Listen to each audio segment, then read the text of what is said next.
ఈరోజు ఒక పక్కన మట్టి, ఇంకొక పక్కన నీళ్లు, దాదాపుగా 13.5 కిలోమీటర్ల లోపల పనిచేయడం వల్ల ఆ కన్వేయర్ బెల్ట్ కూడా పాడవడం వల్ల వాళ్ళు అక్కడ తీసిన మట్టి కానీ లేకపోతే ఇతర వాటిని బయటికి పంపించడానికి వెసులుబాటు లేకుండా పోయింది.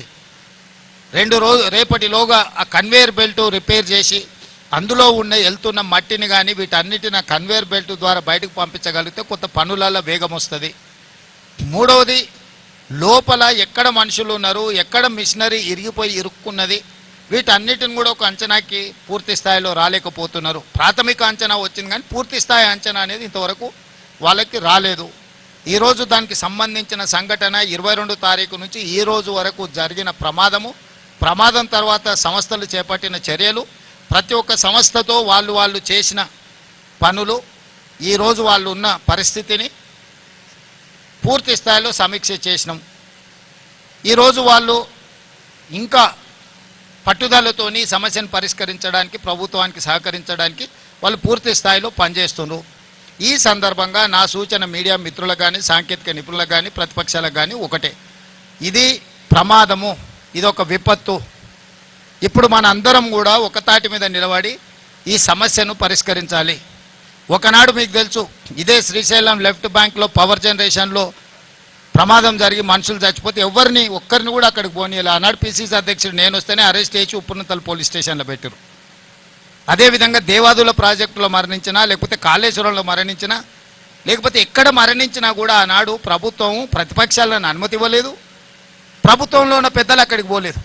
కానీ ఈరోజు మేము జరిగిన ఒక గంట లోపలే తెలిసినంబడే ప్రత్యేక హెలికాప్టర్ ఇచ్చి ఉత్తమ్ కుమార్ రెడ్డి గారిని, జూపల్లి కృష్ణారావు గారిని ఇక్కడికి స్పాట్కు నేను పంపించిన. ప్రతి నిమిషం ఇక్కడి నుంచి మానిటరింగ్ చేసిన. వీరు ఇక్కడి నుంచి ఉండి కేంద్ర ప్రభుత్వంతో, మిలిటరీతోని, ఇతర నేవీతోని, ఇతర అన్ని రకాల సంస్థలతోని, వారికి ఉన్న ఆర్మీలో పనిచేసిన అనుభవము, ఎయిర్ ఫోర్స్లో పనిచేసిన అనుభవంతో వారి బ్యాచ్మేట్స్ కానీ ఆ సంస్థలో ఉండే కొత్త అధికారులతో ఉత్తమ్ కుమార్ రెడ్డి గారికి ఉన్న అన్ని పరిచయాలను వాడి అన్ని సంస్థలను వాయువేగంగా ఇక్కడికి రప్పించి ఈ పనులను ఎట్లయినా ఈ సమస్యను పరిష్కరించాలి. నేను కూడా ప్రధానమంత్రి గారితో మాట్లాడి ప్రధానమంత్రి నుంచి కూడా మనం సహకారం తీసుకొని, కేంద్ర ప్రభుత్వం నుంచి సహకారం తీసుకొని దీన్ని పరిష్కరించాలనే ప్రయత్నం చేస్తున్నాము.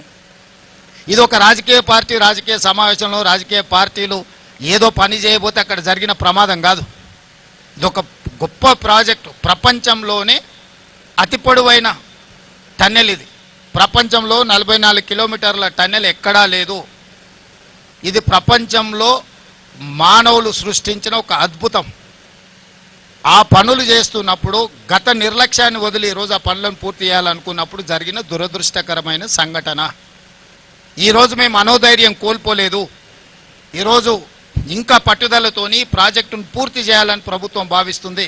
అదే సమయంలో ప్రమాదంలో చిక్కుకుపోయిన వాళ్ళు, ప్రమాదంలో కుటుంబ సభ్యులు, అందులో ఉన్న కుటుంబాలు ఏవైతే ఆందోళన చెందుతున్నాయో, ఈరోజు ఆ 8 మందికి సంబంధించిన కుటుంబాలను ఆదుకోవడానికి తెలంగాణ రాష్ట్ర ప్రభుత్వం సిద్ధంగా ఉన్నది. ఆ కుటుంబాలను ఆదుకోవడం మన బాధ్యత.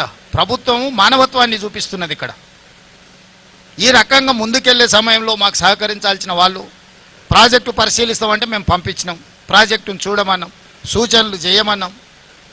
ఎవరు ప్రజాప్రతినిధులు ఎవరిని కూడా మేము ఎవరిని నియంత్రించలేదే, నిర్బంధించలేదే. గతంలో వాళ్ళు చేసినట్టు మేము ఏది చేయలేదే. ఇంత పారదర్శకంగా ప్రభుత్వం ఈ సమస్యని పరిష్కరించేటప్పుడు ఇంకా మమ్మల్ని తప్పుపట్టాలని మాట్లాడుతున్నారు. ఇది ఏమాత్రం సమంజసం కాదు.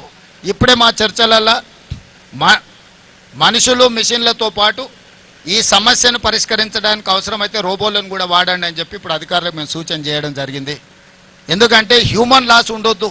ఇంకా ఫర్దర్ ఈ ప్రమాదాన్ని పరిష్కరించే దాంట్లో ఎక్కువ లోపలికి మనుషులు వెళ్ళి పనిచేస్తున్నప్పుడు ఇంకేదైనా అనుకోని దుర్ఘటన జరిగితే ఎవరికి కూడా చిన్న దెబ్బ కూడా తగులొద్దు. ప్రాణాల సంగతి చాలా దూరం.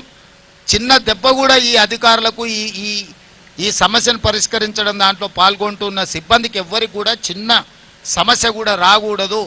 ఏ సమస్య తెచ్చుకోకుండా ఉన్న సమస్యను పరిష్కరించాలనేది ప్రభుత్వం యొక్క ఆలోచన.